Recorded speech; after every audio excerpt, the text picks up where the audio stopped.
I'm sorry that you don't see it that way, but the structure is the same. Well, I can say the same thing about you, Matt, respectfully. I'm sorry you don't see it that way. But the fact is, you don't have a standard by which you can judge whether these logical absolutes are or are not conceptual. I'm asking you for a list. Tell me what they are not. I will write them down here on my computer as we're talking. You're asking me to prove that a God doesn't exist, essentially. No, I'm not. And I don't. Yes, you are, essentially. No, I'm not. Yes, you are. Let me finish. No, I'm not. I'm asking you to tell me. I'm going to hang up on you in a second, Matt, if you don't let me finish this. I'm making an analogy here. I'm sorry that your brain missed it. You are essentially asking me to prove that a God doesn't exist and claiming that a God does exist in your mind until I actually demonstrate that he doesn't. That's what you're doing, the same thing with these logical absolutes, because you're saying, and you just said a second ago, that if I can't tell you what they aren't, I can't tell you what they are. No, I do not believe in putting an atheist on the spot and saying, prove God does not exist. It's proving Then stop doing it. I don't do that, and that's not what I'm doing. I tell Christians to stop doing it. You just did it with regard, not God, with regard to the logical absolutes. No, you said, because these things are not conceptual by nature. Okay, great. Then what are they? And you couldn't tell me what they really are. They are non-conceptual. There are two possibilities. They are conceptual or non-conceptual, and I'm saying they're non-conceptual. Okay, great. Now we're making progress. I said that an hour ago. If they're non-conceptual, then I'm going to assume that what your meaning is they're physical. No, non-conceptual does not mean physical. It means non-conceptual. It means that it's not conceptual. Whether or not it's physical or not is not the issue. You're making a fallacy. You're making a fallacy of exclusion. You're saying there's either physical or conceptual, and that's all there is. That'd be a false dichotomy, not exclusion. You are excluding other options. False dichotomy is a fallacy of exclusion. I want you to tell me what they actually are. I told you, they're non-conceptual. What does that mean? It means they're not concepts. Okay, so logical absolutes are not concepts. That's correct. Okay, they're not concepts. Are they not anything else? I have no idea. Okay. What does anything else mean? So you know for a fact that these things are not concepts. Do you know for a fact they're absolutes? The statements are non-concepts. So A is equal to A. That's a non-concept. A is equal to A. It's a non-concept. It is not a concept, but we can conceive of that. The statement is not the essence. But it's not a concept, but we can conceive of it. Do you know of any place where A equals A exists outside of the mind? It doesn't exist. It doesn't exist? That's then correct. How come we're talking about it? No. Now you've really changed scopes, because existence, I'm sorry if we're using a different word here, goes back to what is in reality. These things. Is my thought a reality? These things transcend reality. Reality is subject to them. Do your thoughts exist? My thoughts exist, yes. Okay, then we have concepts that really exist. Yes, we do. So the statement. But I said that they're not concepts. A is a conceptual statement. It Yes. exists. Yes, the conceptual statement A equals A exists. So that it exists in your mind? The conceptual statement A equals A exists. The Okay, actual thing that statement points to is not a concept. It is a truth statement, which is conceptual by nature, which properly reflects reality. You cannot give me the necessary preconditions for intelligibility. The only thing you can do is presuppose the validity of logic without it giving the necessary conditions for its existence. The very argument of Tag is this. They are conceptual by nature because they are of the mind. They only occur in minds. You don't find them under rocks. You can't freeze them. You can't take a picture of them. Then they're of the mutable. mind. If you say that they are not of the mind, then you have to tell me, what are they? Whatever your argument is, I don't care, Matt. Whatever you say, that's what it's not going to be. That's not helping the argument at all. I would want an atheist. I'm not trying to help your argument. I'm trying to show you where you went wrong. But with all respect, Matt, you're not. I mean, we both will not agree on this. I identified a fallacy in there, and it's a fallacy of structure.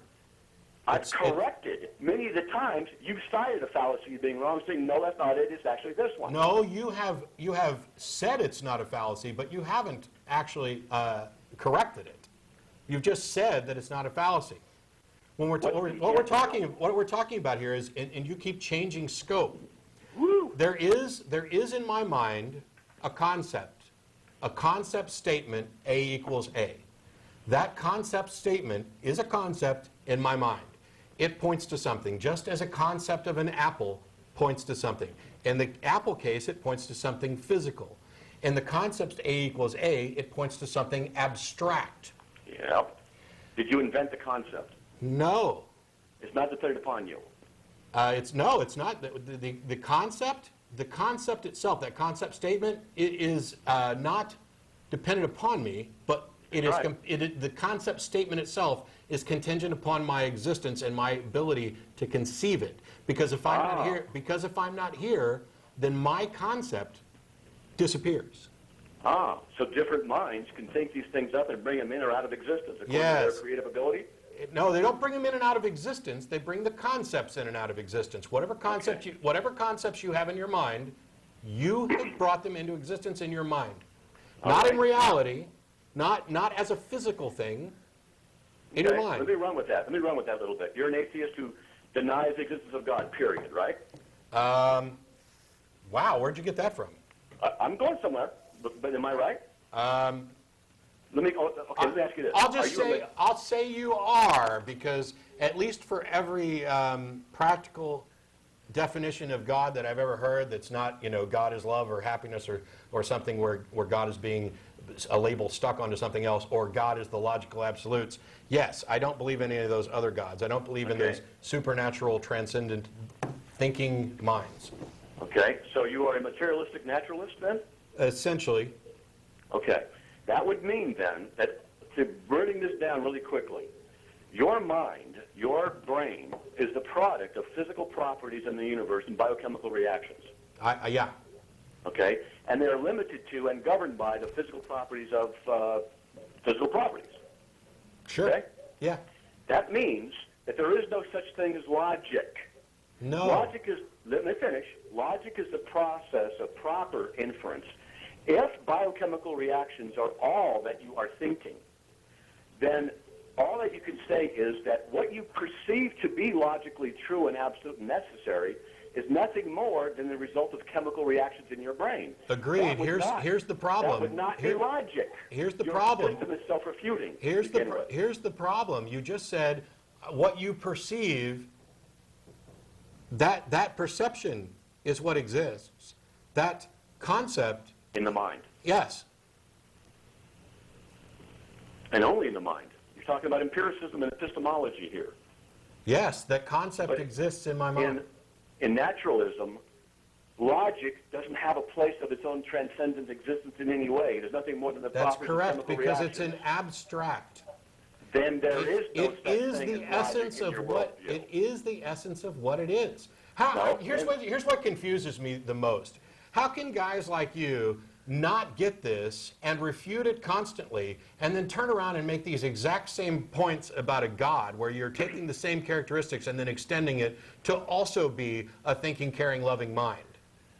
Well, I'm going to answer that by asking you, how can a person as intelligent as you and as articulate as you not get it, that the transcendent nature of rationality itself is dependent upon conceptual realities and absolute mind that authors them? Otherwise, you have no rationality to begin with. Because they're not. Because your answer, what you say, is not true. We both agree that logic exists independent of what you and I are, and even though No, we don't, and that's the problem. We don't both agree that. No. Let me finish. We don't both agree that logic exists independent of us. We both agree that the absolutes upon which logic are based exist independent of us. Logic is purely conceptual and contingent upon a mind to use. Let's go with that then. So then the conceptual these logical absolutes, do they depend upon our existence or their existence?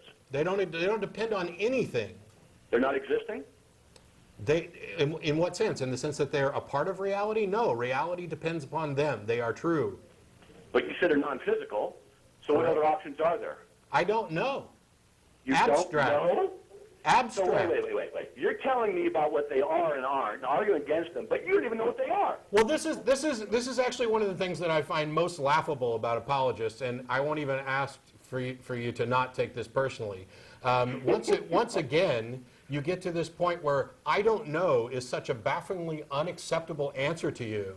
This is the colossal arrogance of the theist position, that they're unable to say, I don't know, maybe we'll find out someday. And instead of accepting an I don't know, they just go ahead and leap to the first thing that seems most reasonable to them.